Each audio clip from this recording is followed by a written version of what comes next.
Welcome to all of you. Maybe we'll start with introductions. We'll start with you, Alan, if you would like to introduce yourself, please. Hi, I'm Alan Bain. I'm the CTO for the H&M Group, which is one of the world's largest fashion retailers. Prior to that, had similar roles with Procter & Gamble, Coca-Cola, ING, and a number of other companies around the world. Welcome, Alan. Ryan, would you like to introduce yourself, please? Yes, good afternoon, Nat. Thank you. I'm Ryan Cody, and before January 20th of this year, I was the Chief Information Officer at the U.S. Department of Transportation in the previous administration. I was there for a little over 2 years, and prior to that, had come over from Gartner, where I was working as a CIO advisor, and have a 25 or 30 year or so background in some financial big banks we won't name, and IBM, places like that. So thanks, Nat. Welcome to have you, Ryan. We'll turn next to David Levine of Ricoh. David, please introduce yourself. Sure. Good afternoon, everybody. Looking forward to the conversation. I'm the Chief Security Officer for Ricoh USA. Welcome, David. And then Pete. Hi, Nat. Again, nice to see you. Hello, everybody. My name is Peter Rusis, and I am the Chief Information Security Officer for Tampa General Hospital in Tampa, Florida. Welcome, Pete. So thank you all for joining us. I think today's theme, continuing the theme, is Zero Trust digital transformation. One could argue that these are the two hottest trends in the enterprise. Zero trust on the security side, and digital transformation on the broader IT enablement side. And so we'll start with you, Pete, and ask, what does digital transformation mean at your organization? Digital transformation for us is focused from being more or less employee user-friendly, employee experience, and it's rapidly shifting to the patient experience, particularly to our patient access portals and the experience a patient has with our present technology. Right now, the digital transformation is forcing us to streamline these applications that patients need to access to get their medical information, which is rapidly expanding at exponential rates. So digital transformation for TGH, means a smoother, pleasant, and secure patient transaction experience. So a customer-centric view then. Yes, very much so. So it's shifted, Nat. It's shifted to really looking at our employees and making life easier and using digital transformation and cloud to ease the experience on our workers. Mm-hmm. And now it's since shifted to our patients being more important than the experience towards our employees. So we're getting a mixture of both now. Interesting. So the first phase of digital transformation at Tampa Gen was on the internal productivity side, and now you're migrating that on the customer. That is correct. You are spot on with that, Nat. Excellent. So let's turn to Alan and see how the world of fashion sees digital transformation. Alan?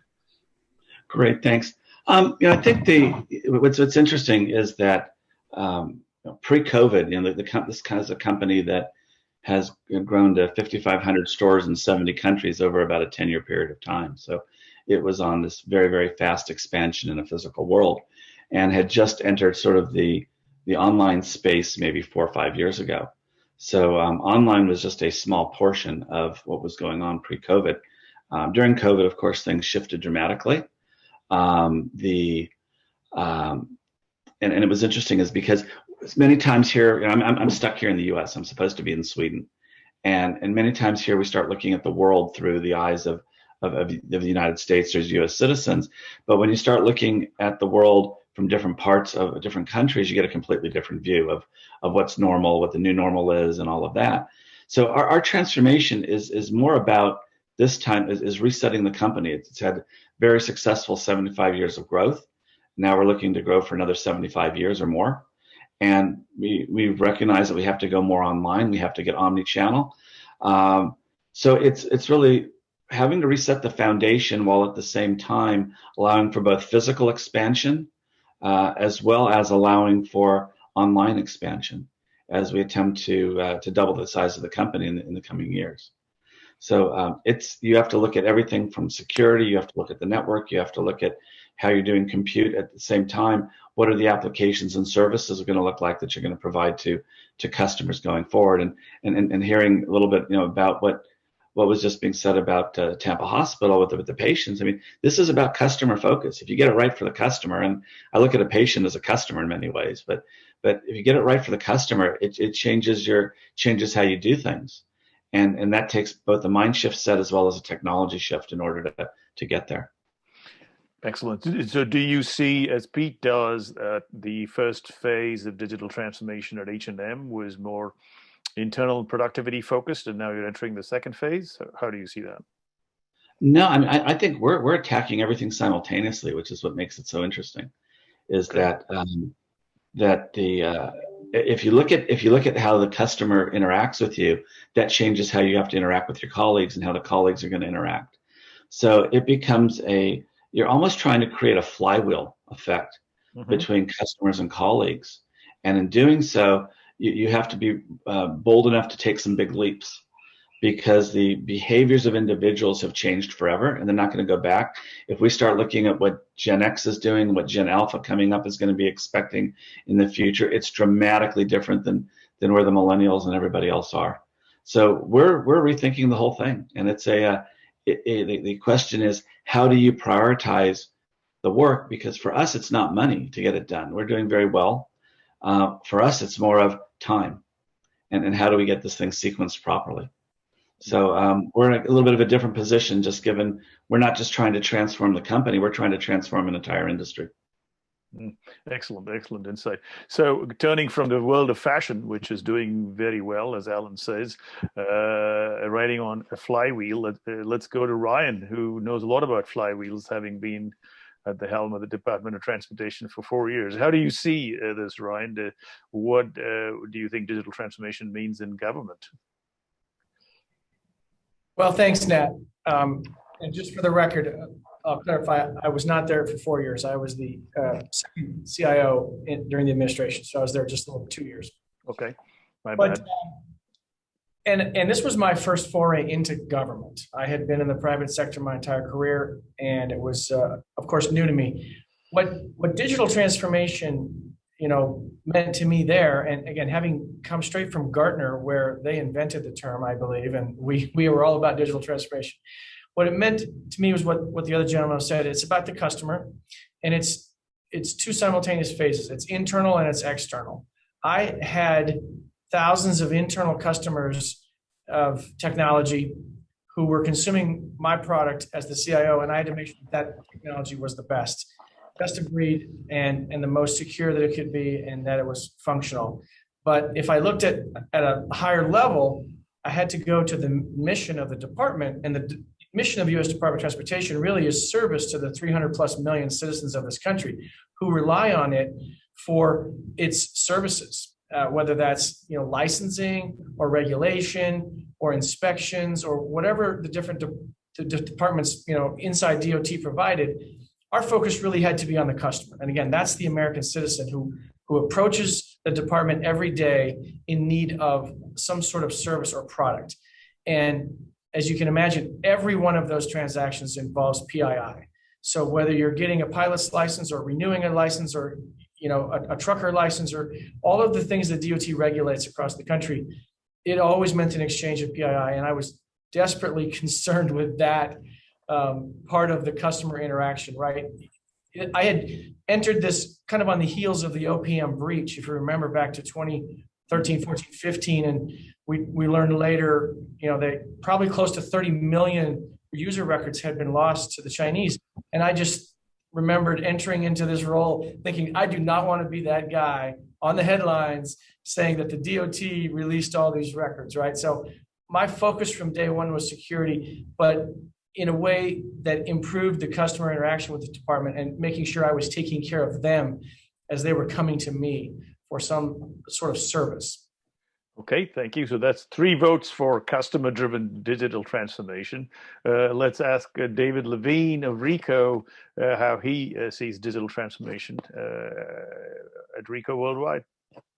Yep. So a little bit of a lot of what we've been talking about. So I think for us, it really started with an initial push to just do cloud first, right? So if we were looking at new technology, a new service, look at cloud first. Don't put it in the data center and stand something up if there's a equal or better solution that's available in the cloud. And that was really the genesis of our journey, which that sort of then started to morph into what we're now probably thinking about, more digital transformation, where it wasn't just about looking for and consuming cloud-based services. It was then moving into taking those things that were sitting in our traditional data center and moving them up into the cloud. And that effort is still going on at a very great pace. But also, to go all the way back to Peter's point, though, there's also absolutely a component of all that, though, that is now focused on what does that mean for our customers? How do we make it easier for them to do business with us?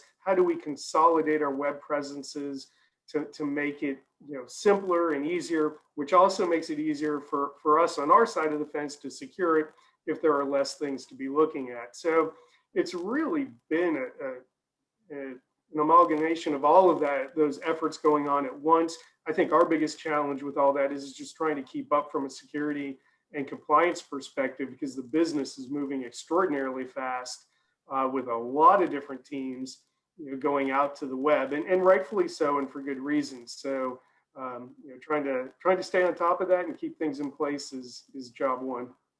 Excellent. Thanks, David. I think as we discussed this morning, so PricewaterhouseCoopers does an annual survey of CEOs, global CEOs. I think they survey about 4,000 out of them. And they found that coming out of the pandemic, hopefully we are coming out of the pandemic despite the variants, CEOs worldwide are extremely bullish about the state of the economy. But when asked to speak about or rank the risks they faced, critical risks to their business, the number 1 risk was global health, which is not a surprise. But the number 2 risk as stated in 2021 was cybersecurity. For the first time, cybersecurity pierced the top 5 as critical business risks. And this sort of triggers this notion of it's not just digital transformation to improve the customer experience, improve productivity, but it is zero trust digital transformation, which is to make sure that you do not leave open doors that exposes you to risk there. So turning back to Pete, let's ask then, how do you see digital transformation against this backdrop at TGH, where you had 10% employees move into the cloud? Now you're after the customer experience and the combination, where does zero trust stand? Does it mean you don't trust your customers, or you're on mute, Pete, if I may. Pete, you're on mute, please. Sorry about that. Must have Okay. auto muted me.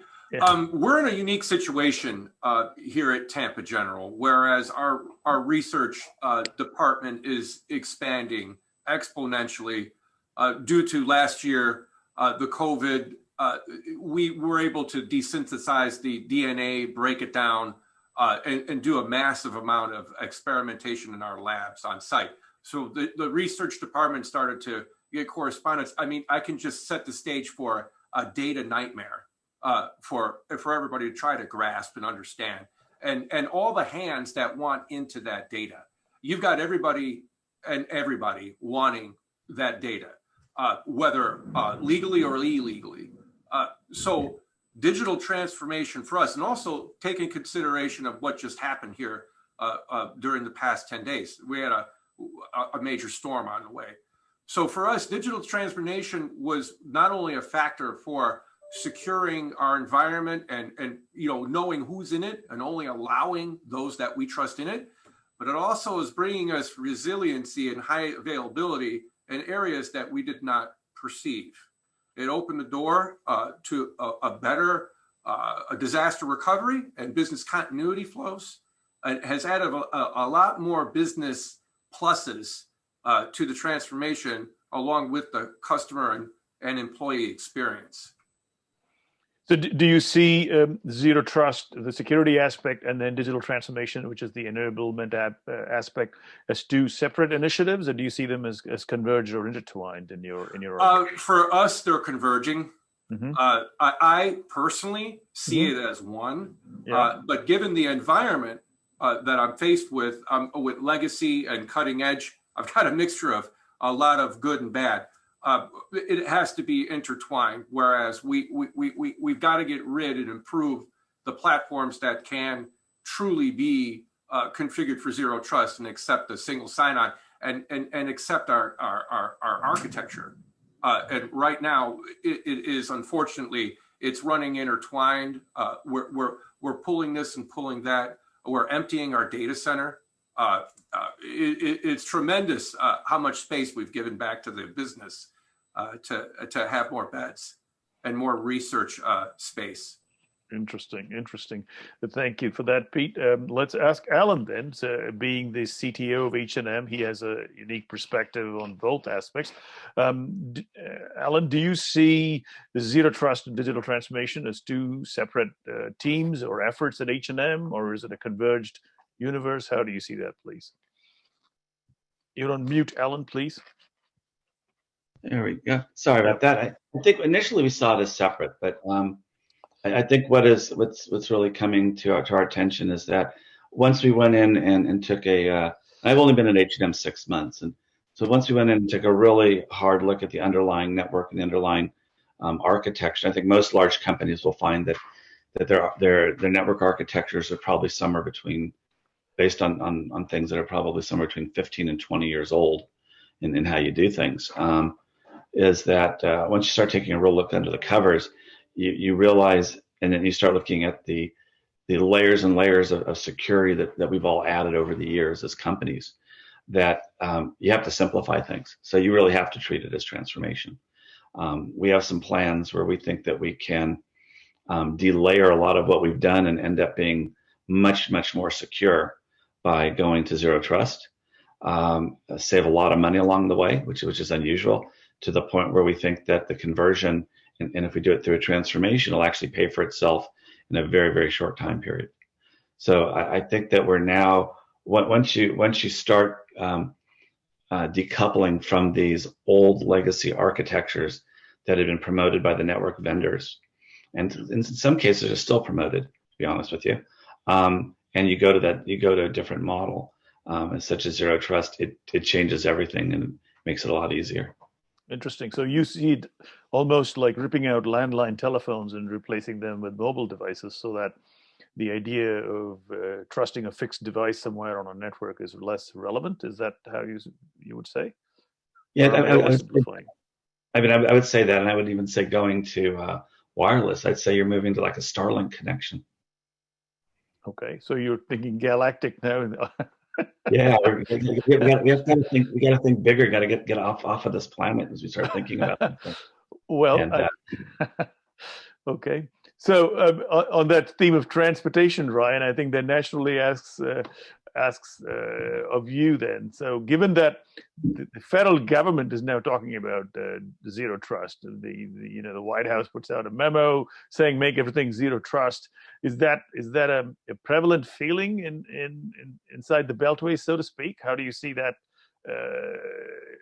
in your orbit? Yeah, that's a great question. And again, I left the role in January of this year, so I'm no longer at the department. But I can tell you from my time there, the greatest challenge that the federal government will have is responding in a timely manner, right? They all want to do the right thing. Back to the OPM breach, for instance, in 2015, and actually 2016, I think finally the House Representatives released their report on what had gone wrong, right? And they released a recommendation at that time that all of government should move to a zero trust architecture. Well, that was 5 years ago, and most of government still has not done that. So I think what the new executive order highlights is the urgency of it, right? And this is coming on the heels of the Microsoft Exchange breach and the SolarWinds hack and these things. And it just reinforced, like the OPM breach, the need for zero trust. There's just no question now, especially in the government and all these departments and agencies, which are so huge and so spread out across the world. We are, even though it's the federal government, we're really global. We have presences all over the world. There's no alternative except to embrace a zero trust architecture and mindset in the government.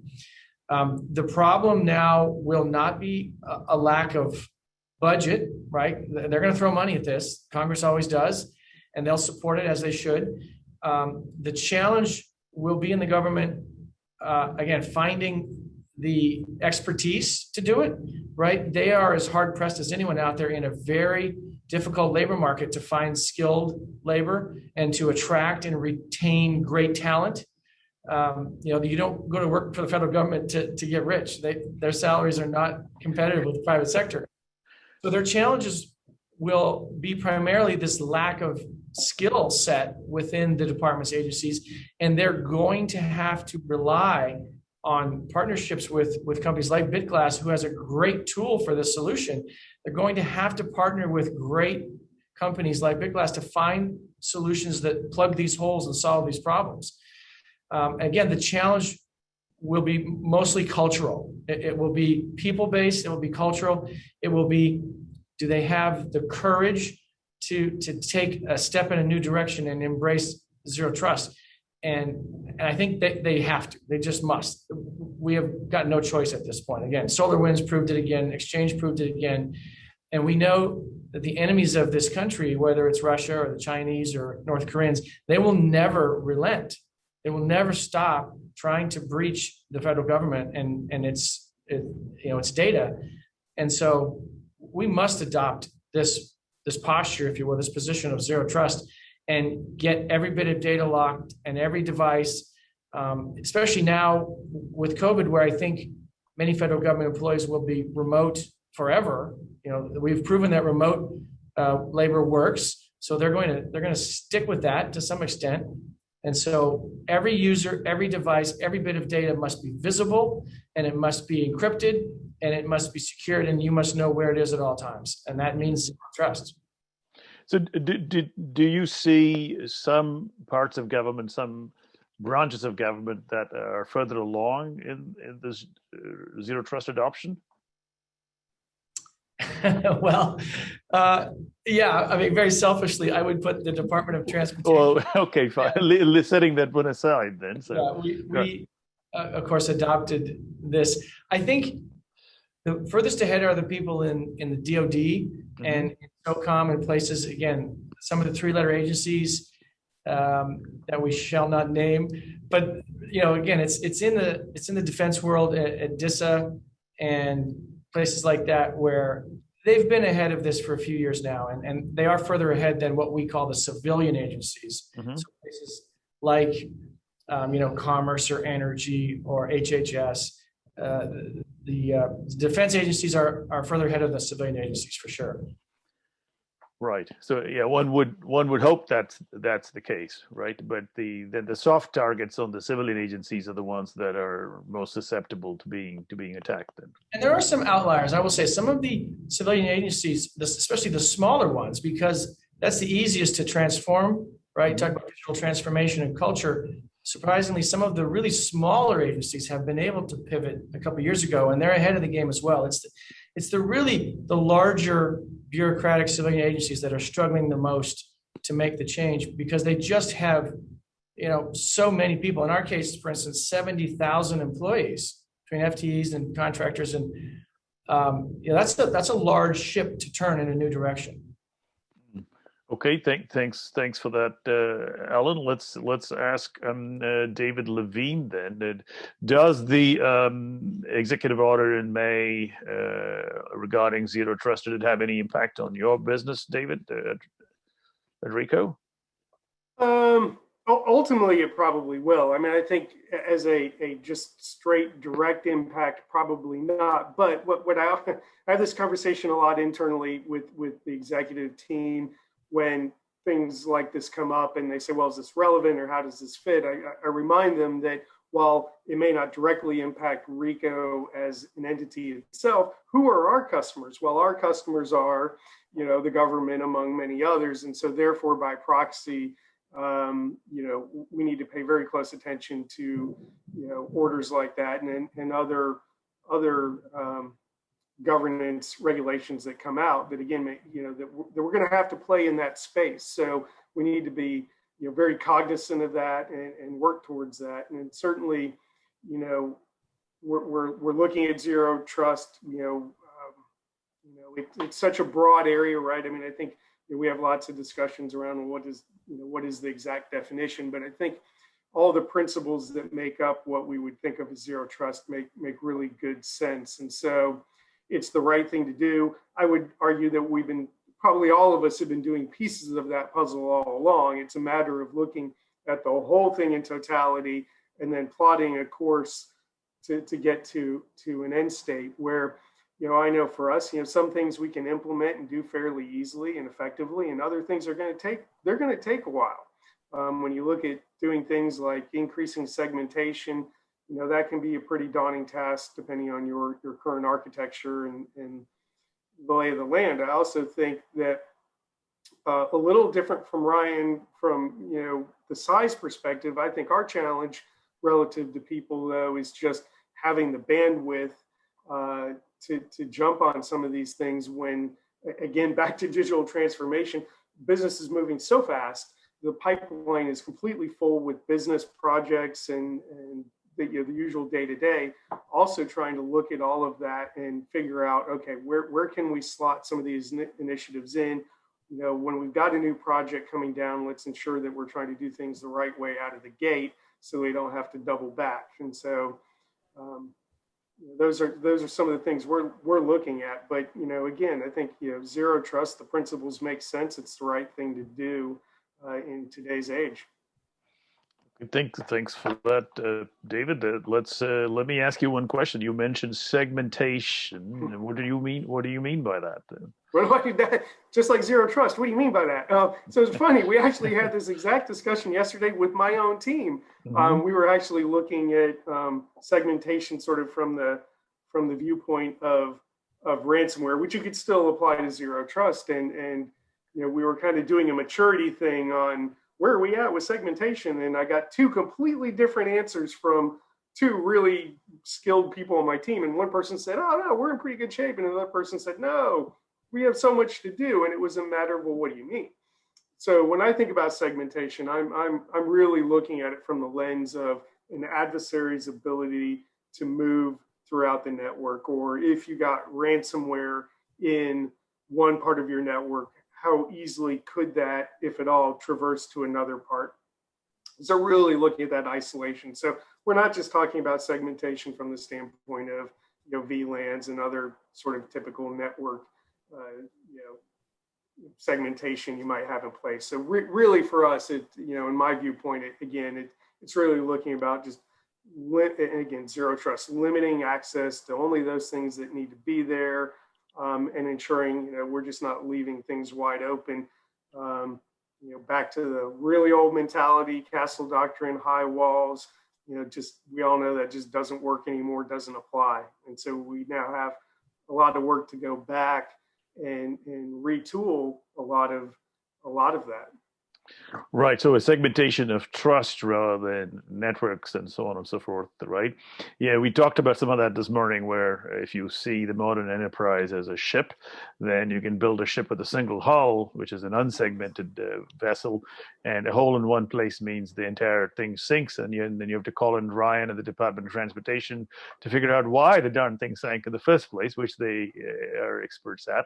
Or you could segment the ship into compartments, and if the compartments go the whole way, then the ship sails on, which too they can speak to at the DOT, I would imagine.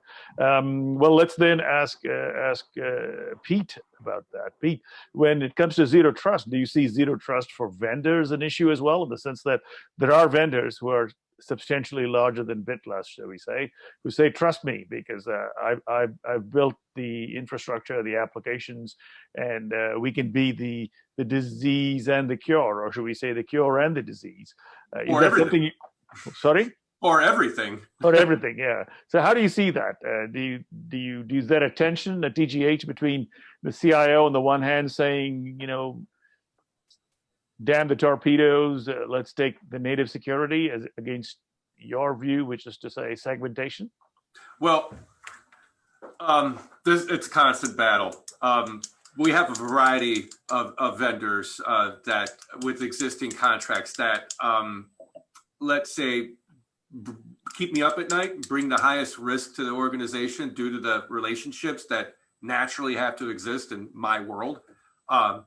Segmentation goes hand in hand with zero trust. Without the proper segmentation of a network, I mean, if you have a zero trust network infrastructure set up, once you're in. How are you going to effectively apply the zero trust methodology to an application or a user if your network isn't segmented properly?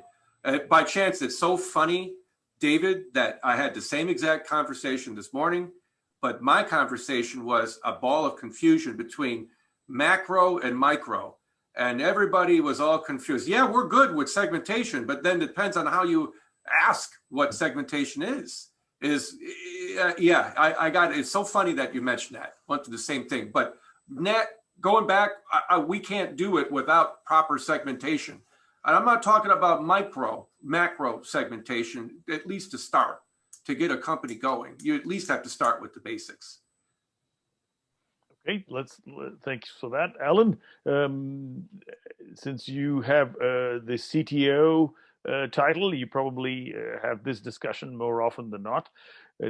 Should you trust your vendors, or should you treat them with the same zero trust viewpoint that you treat your customers with? You're on mute, Alan, if we may. I got to get this mute button down. I think that, I hate to say it, you don't trust anybody. And whether it's, even when it comes to employees, it comes to vendors, there is trust is something that has to be earned. And I think that there are different segmentations, and it's not based on necessarily who you are, the device you are. You need to know things at a much more granular level. We, as all of our companies, I'm sure we all do red team attacks and things like that. You learn a lot of different things about how people respond and who's doing what. Trust is a tough thing right now. And when I start looking at how traffic is routed in certain parts of the world, and what you have to do with that traffic, there are different things. You have to get down to the user. You have to do it in a way that's manageable and can be operationalized. And it has to be from the time that the information is keystroked into the machine, or even from machine to machine. It needs to be segmented off. It needs to be analyzed. You can either try to catch these things. As a corporation, you can never defend yourself against a nation state attack. You just can't. You don't have the resources. What you can do is just make it more difficult for people in order to be able to make choices as to who they're going to go after and who they're not going to go after.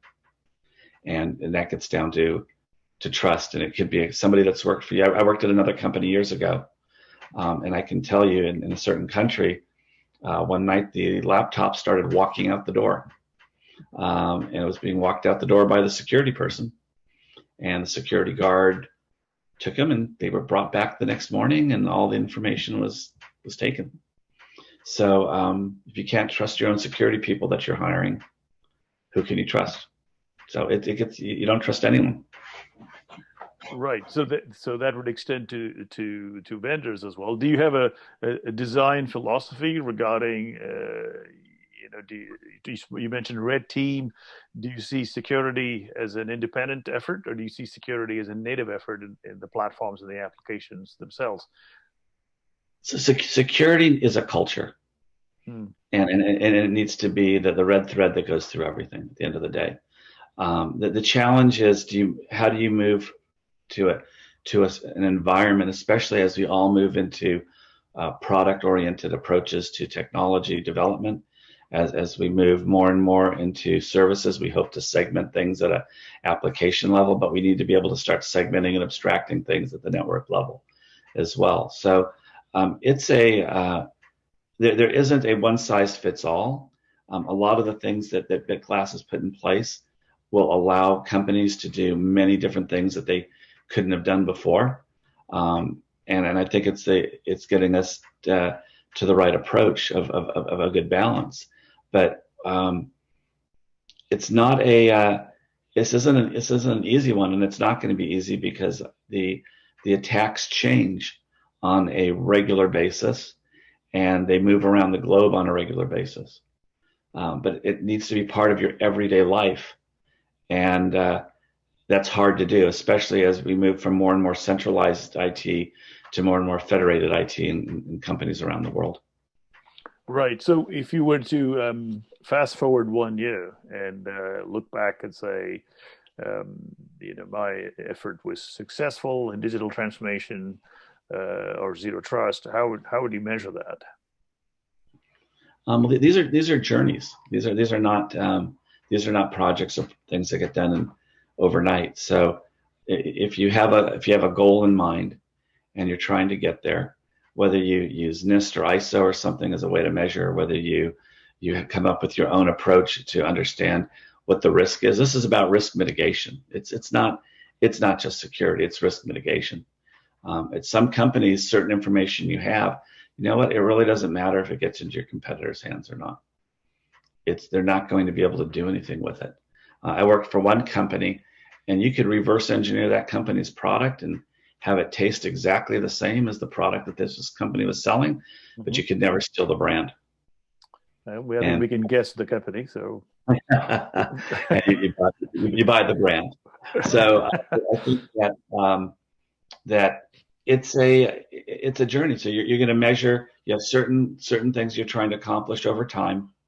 You have to be able to pivot and be very agile along the way. And as long as you are making progress and eventually can close the holes and the gaps that we all have, then you're getting there. And then you know what? By the time you get done, what you want to do is you don't want to be in a position where you have to start all over, but you want to be able to pick something far enough out so that you don't have to deal with some of the stuff for 3 to 5 years in a substantial way again. Right. Well, even though the threats keep evolving, let's ask Ryan to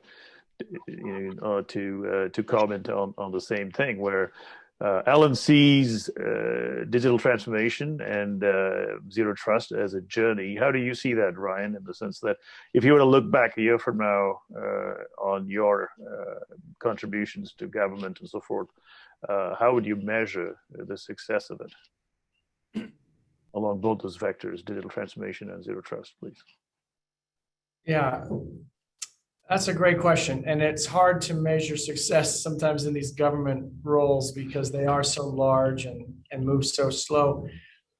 I hope even now what my legacy is and will be at the Department of Transportation is that I did bring them forward at least a few years in this discussion about zero trust architecture and just modernization in general. One of the greatest challenges across all the government agencies is what we refer to as legacy debt, right? We have legacy debt everywhere. Government's one of the worst out there with legacy debt. Mainframes still all over the place, if you can believe it, and many thousands of applications out there, many of which are simply too old to be secured properly, need to be replaced with modern applications. And it's a great challenge to do that. So what I hope I brought again was an urgent conversation to the table to remind people that it's important to move forward and to move forward boldly. And yes, there will be some risk involved in moving quickly, but the alternative is to move too slowly where you remain too vulnerable to too many threats. So I would rather err on the side of moving quickly and boldly and taking some risk there than in being indecisive or not moving. So in our case, for instance, it was truly a historic moment at the Department of Transportation because it is made up of 9 separate entities. Most people don't know this, and I don't want to bore people, but you have Department of Highways and Department of Rail, Department of Transit, Maritime Administration, Pipelines and Hazardous Materials, FAA. All these different modes of transportation make up the larger Department of Transportation. And right as I arrived, they were at a critical point, having gone from 40 years of decentralized IT to a centralized federated model, where they had literally gone out and assessed and grabbed thousands of applications and thousands of devices that had never before been aware of each other or talked to one another or on the same network. And we were in the process of centralizing that and modernizing that network. And much to the credit of all of the employees there that worked for me at DOT and all of the great network engineers and the people in every area of IT there at DOT, we had brought that network together and we had collapsed it and we had flattened it and we had hardened it and we had centralized it to a point where it was very, very secure and functioned very well. In fact, it was proven out when COVID came, right? And we had to send all of those employees home and work remotely. The network worked flawlessly. We didn't have to change a thing to our network except increase the bandwidth across the board, and we had to increase our number of VPN licenses initially to allow for more connections remotely. But the network worked flawlessly because we had gotten to that point of modernization. But what we were still missing was what BitGlass brought to the table was, again, visibility on everything. I knew I had things out there. I just didn't know what they were and where they were. We have well over 100 cloud partners and providers, and and not just the big ones, but AWS or Azure or Google, but Jira and many smaller cloud providers. And we had data spread all over the globe.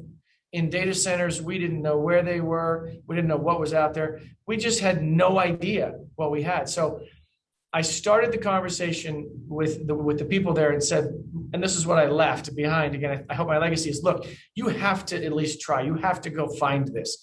You have to go find the data and secure it and lock it down. And we have to start today. If we never start, we'll never finish. So let's just start. Let's turn it on and see what happens, right? And that's what we did in the case. We bought a half a dozen other great technologies as well. This is not just the BitGlass, but we turned it on, and of course we saw instantly what we didn't want to see. We had connections coming in from China and connections from Iran and connections from North Korea. But for the first time, at least, we were able to admit to ourselves, okay, look, here we go.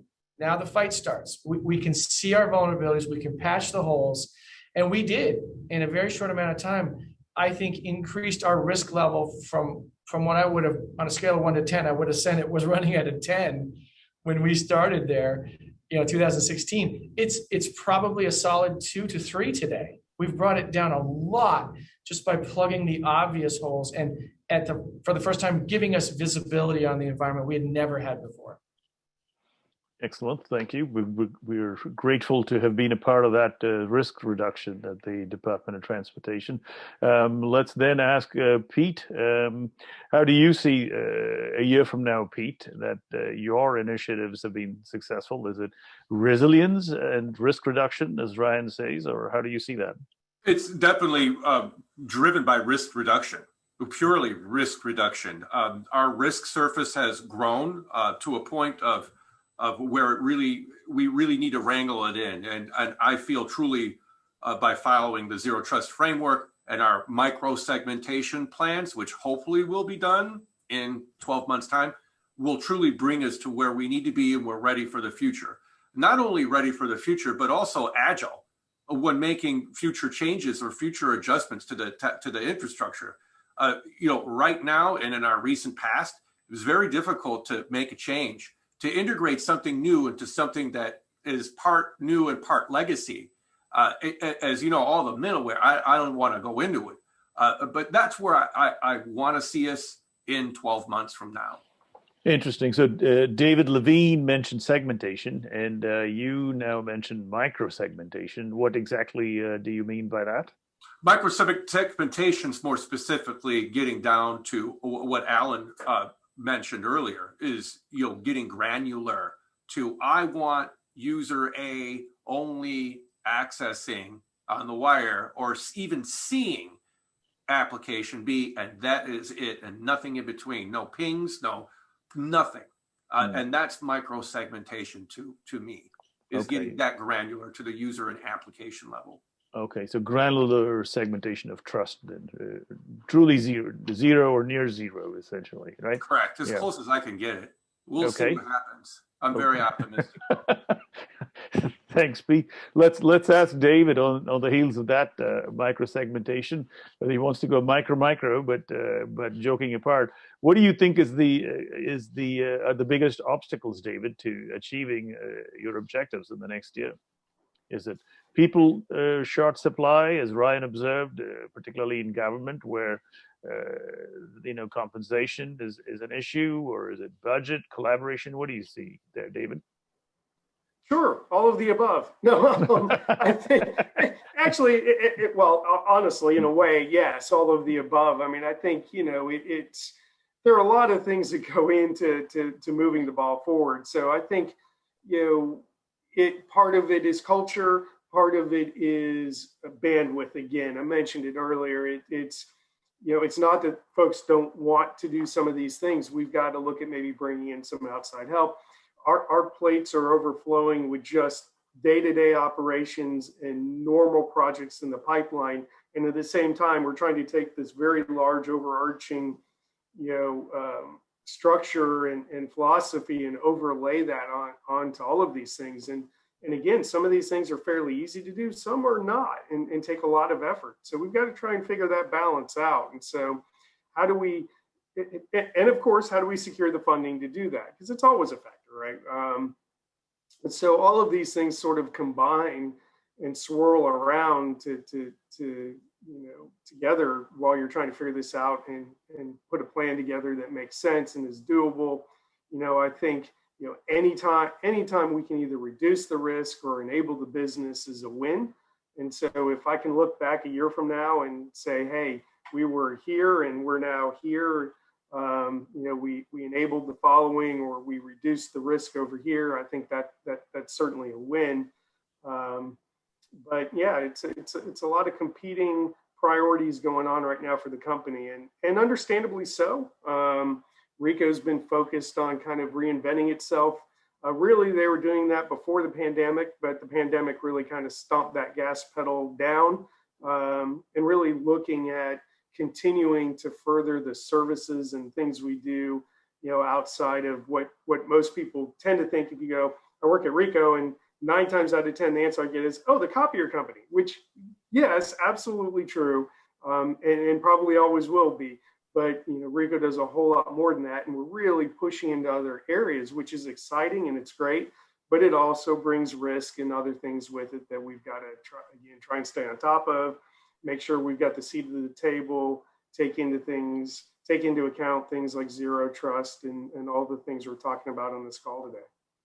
Okay, thanks, David. I think Alan, David is hinting that Ricoh is going to expand into the fashion business. Perhaps Alan is going to tell us that H&M is going to expand into the document business. But joking aside, what do you see the obstacles are to achieving your objectives, Alan? I guess I don't. I'm the optimist. I think that there aren't any technical obstacles that are out there. Over the years, maybe I've just gotten jaded, but I've only seen 2 projects in my career with all these different companies fail because of technology.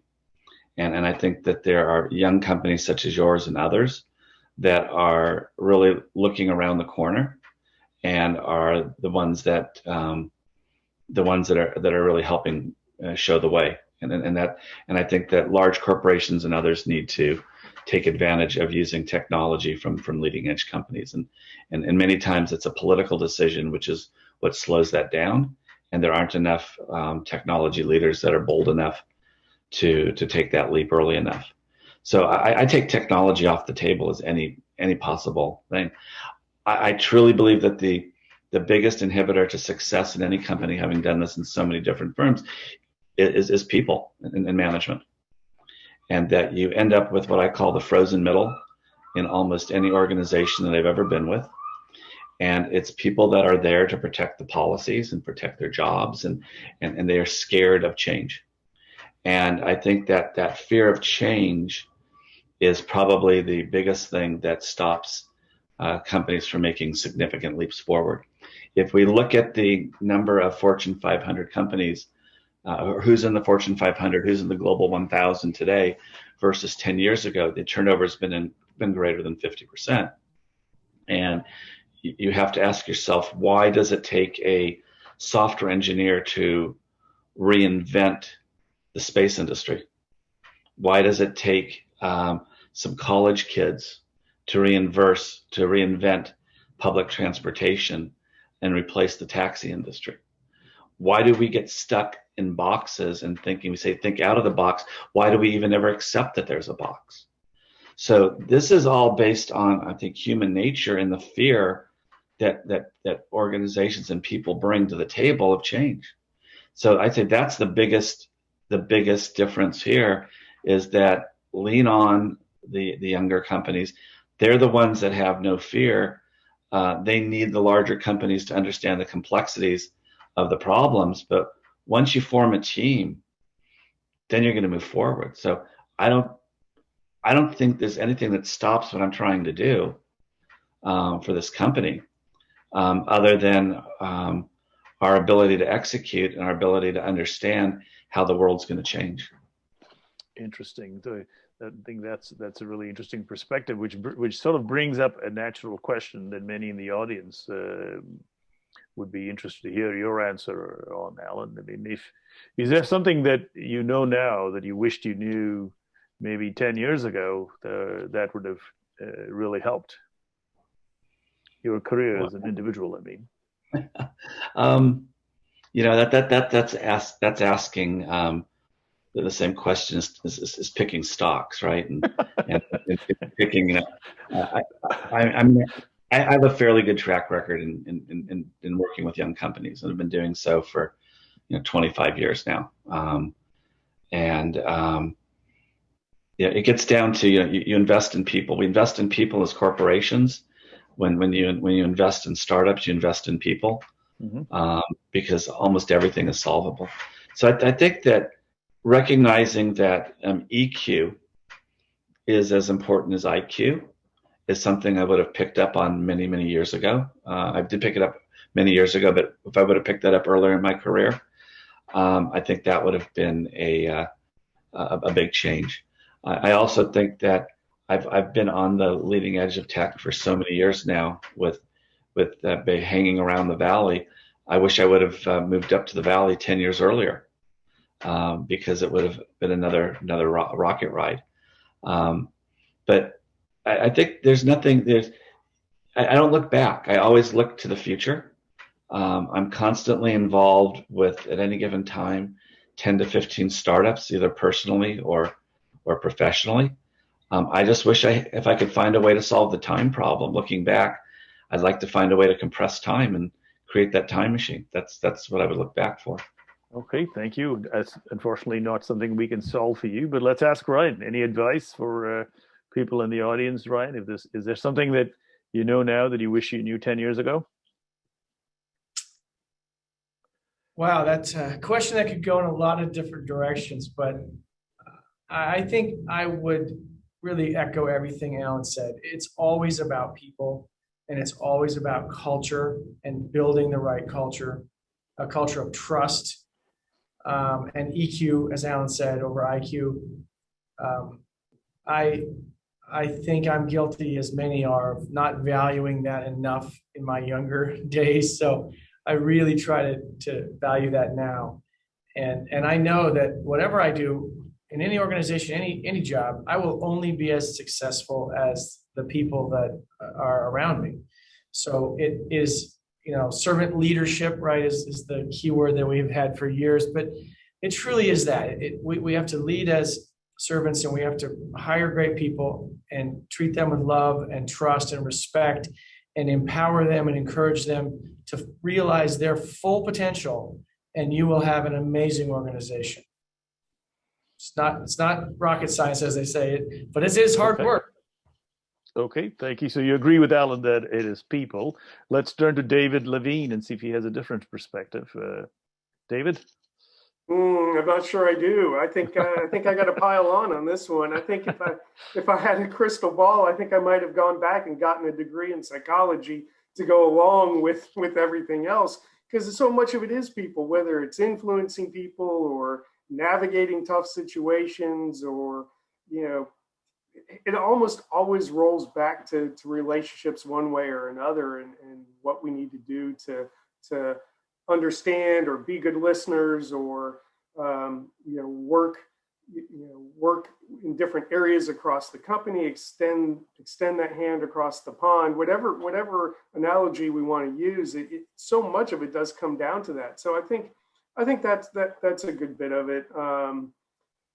And just maybe spending even more time with the business. I years ago, when I was running infrastructure, we ran a Six Sigma program at the company, and I stepped out of IT and did Six Sigma for a couple of years. And it was the best thing I ever did, because I really got embedded in the business and completely stepped away from IT. And so I spent all that time doing Six Sigma projects for different parts of the business. And that, to this day, has reaped many dividends and benefits and relationships with people that are still here at the company. And so when I went back into IT, and then later on ultimately into security, I mean, it's been a huge benefit. So I think if I could go back, I would do even more of that, and figure out how to continue to do that a little more.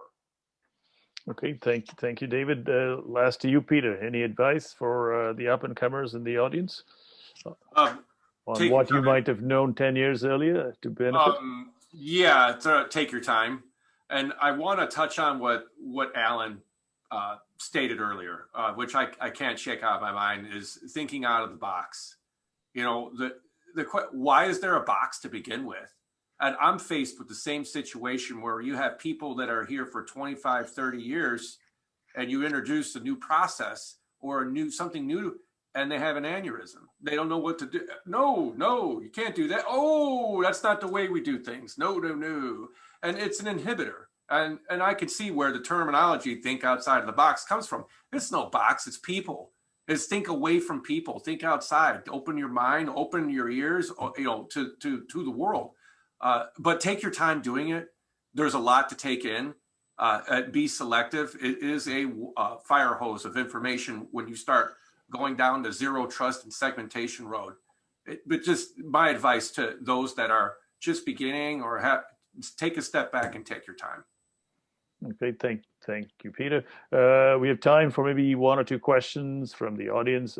Alan, this one is for you. How do you justify the cost of these initiatives? I suppose they mean zero trust and digital transformation. Well, I mean, I think, as I said earlier, these things actually can pay for themselves.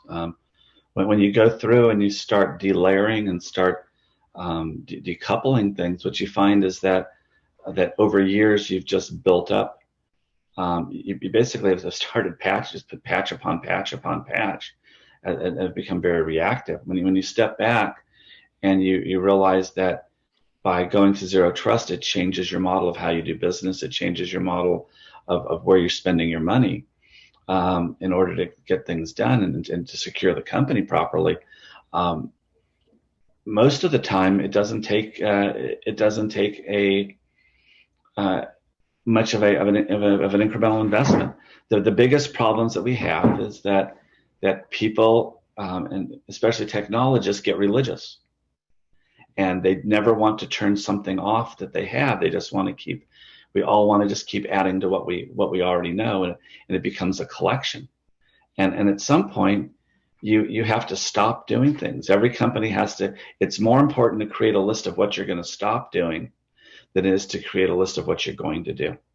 Because as soon as you create that list of what you're stop doing and you stop doing it, all kinds of time and money frees up. It used to be, those of us that have some gray hair will remember the days of, at one point in time, you just used to turn off the various reports that were being printed, because people had built up reports over the years and nobody was ever looking at any of these things. And you would turn them off, and you'd find out every year that you could probably shut off about 60–70% of everything because nobody screamed. Well, the same thing happens here. What if you were to start turning some of your old technologies off? Would anybody ever look or notice? No. So that's how you pay for it, is get rid of those things that really don't matter once you get to where you're going. And just be brave about it. And people can learn new techs and they can be retrained. That's how you get them away from the job protectionism and those thoughts. Okay, thank you, Ellen. Speaking of things that we need to stop doing, we've come upon the top of the hour. So I want to thank all of you for taking time off from your busy schedules to speak at this forum. Thanks again, Alan, Ryan, Pete, and David. And hopefully we will talk to you again soon.